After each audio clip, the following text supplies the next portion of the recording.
Sahyadri bulletin media partner Nagar Sahyadri associated by Sahyadri publication.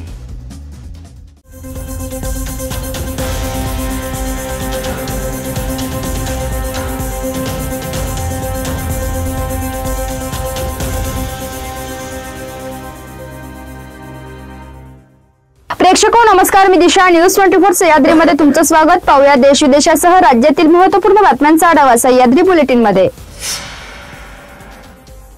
मुंबईच्या दंडाधिकारी कार्यालयामध्ये आलेल्या एका महिला वकिलाचा हृदयविकाराच्या तीव्र झटक्याने मृत्यू झाला। गुरुवारी ही घटना घडली। मालती रमेश पवार असं या महिला वकिलाचं नाव आहे। छत्रपती शिवाजी महाराज टर्मिनस परिसरात हे कोर्ट आहे। वैद्यकीय मदत वेळेत न मिळाल्याने आणि कोर्टात मूलभूत वैद्यकीय सुविधांच्या अभावामुळे मालवती पवार यांचा मृत्यू झाल्याचा आरोप त्यांच्या पतीने केला आहे। त्या 59 वर्षाच्या होत्या। मालती पवार या फॅमिली कोर्ट, बॉम्बे हायकोर्ट आणि इतर स्थानिक न्यायालयामध्ये वरिष्ठ वकील आणि मध्यस्थ म्हणून कार्यरत होत्या। सातारा येथील फलटण येथील एका रुग्णालयात कार्यरत असलेल्या डॉक्टर महिलेने आत्महत्या केली। ते प्रकरण अजूनही तापलं आहे। त्या डॉक्टरने आत्महत्यापूर्वी सुसाईड नोट लिहून दोघांची नावे नमूद केली। त्यांना अटकही करण्यात आली। मात्र फलटण मधील डॉक्टर महिलेच्या मृत्यूनंतर राज्यभरात डॉक्टरच्या विविध संघटनांकडून काम बंद आंदोलन केलं जात आहे। या आत्महत्या प्रकरणाचा तपास योग्य दिशेने होत नसल्याचा आरोप डॉक्टरांचा आहे। डॉक्टरांच्या सुरक्षिततेच्या दृष्टिकोनातून उपाययोजना करण्याची मागणी डॉक्टर संघटनांकडून केली जात आहे। काम बंद आंदोलनामुळे आरोग्य सेवा कोलमडण्याची शक्यता आहे। राज्यातील विविध भागात बिबट्यांची दहशत कायम असून बिबट्यांच्या हल्ल्यात जीव गमवावा लागल्याच्या अनेक घटनाही समोर आल्या आहेत। पुण्यातील शिरूर तालुक्यातील पिंपरखेड येथे बिबट्याचे हल्ले सुरूच असून त्यामध्ये एका मुलाला जीव गमवावा लागला आहे। पिंपरखेड येथे काल रोहन विलास बोंबे या 10 वर्षाच्या चिमुकल्याचा बिबट्याच्या हल्ल्यात मृत्यू झाला। यामुळे गावावर शोककळा पसरली असून मुलाच्या मृत्यूमुळे कुटुंबीय आणि गावकरी संतप्त झाले। यानंतर सुरू झालेलं आंदोलन 7 तासांनी स्थगित करण्यात आलं। गेल्या काही दिवसांपासून कोकण किनारपट्टीसह संपूर्ण महाराष्ट्रात पावसाने जोर धरला आहे। राज्यातील बहुतांश भागात परतीच्या पावसाने विश्रांती घेतली असली तरी अजूनही 3 ते 4 दिवस पावसाचा सावट कायम आहे। गेल्या 15 दिवसांपासून रत्नागिरी जिल्ह्यासह कोकणात जोरदार पाऊस होतोय। मध्य महाराष्ट्र, कोकण किनारपट्टीसह मराठवाडा, विदर्भातही मुसळधार पावसाची शक्यता आहे। हवामान विभागाच्या अंदाजानुसार पुढील 2 ते 4 दिवस कोकणासह मध्य महाराष्ट्र व मराठवाड्यात तुरळक ठिकाणी पावसाचा जोर कायम राहणार आहे। काही जिल्ह्यांना येलो अलर्ट देण्यात आला आहे। स्वर्गीय महादेव मुंडे प्रकरणात अतिशय गलिच्छ स्टेटमेंट येत आहे। हे चुकीचं आहे। देशमुख कुटुंबाचे वास्तव समोर आले। त्यानंतर काय झालं हे पाहिले। राजकीय मतभेद माणुसकीच्या नात्याने बाजूला ठेवले पाहिजे। या कुटुंबाला न्याय मिळत नाही तोपर्यंत आम्ही स्वस्थ बसणार नाही। न्याय मिळावा यासाठी SIT स्थापन करावी अशी विनंती राष्ट्रवादी काँग्रेस शरदचंद्र पवार गटाच्या नेत्या आणि खासदार सुप्रिया सुळे यांनी केली आहे। सह्याद्री बुलेटिन मध्ये घेऊया एक छोटीशी विश्रांती।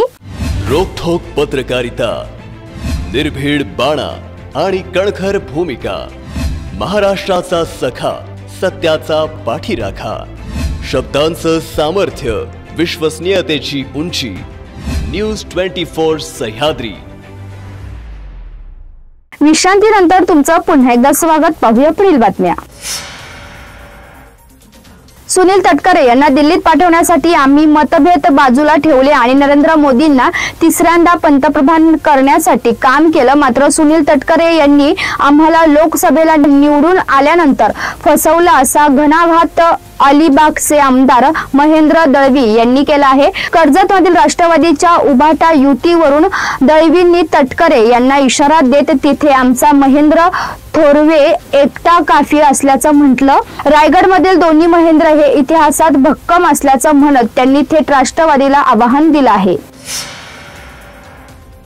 राज्यभरात आमच्या आंदोलनाचं कौतुक करण्यापेक्षा बदनामी अधिक केली जाते।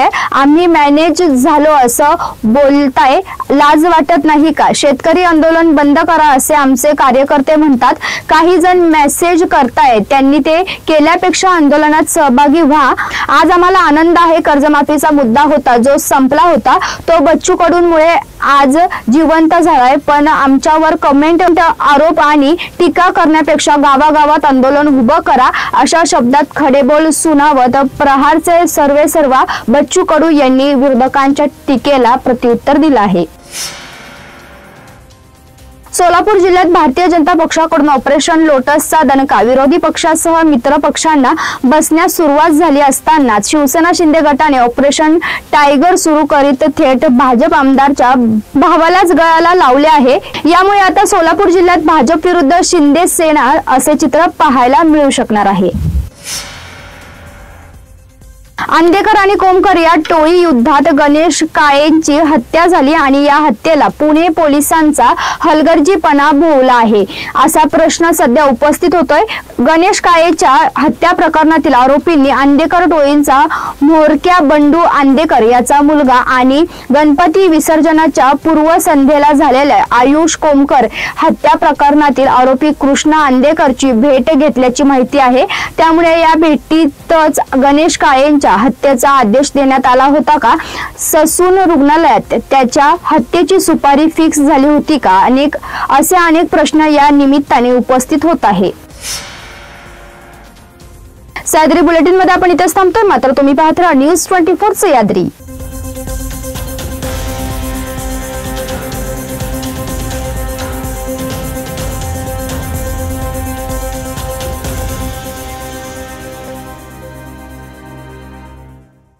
शब्दांचं सामर्थ्य, विश्वसनीयतेची उंची, न्यूज 24 सह्याद्री।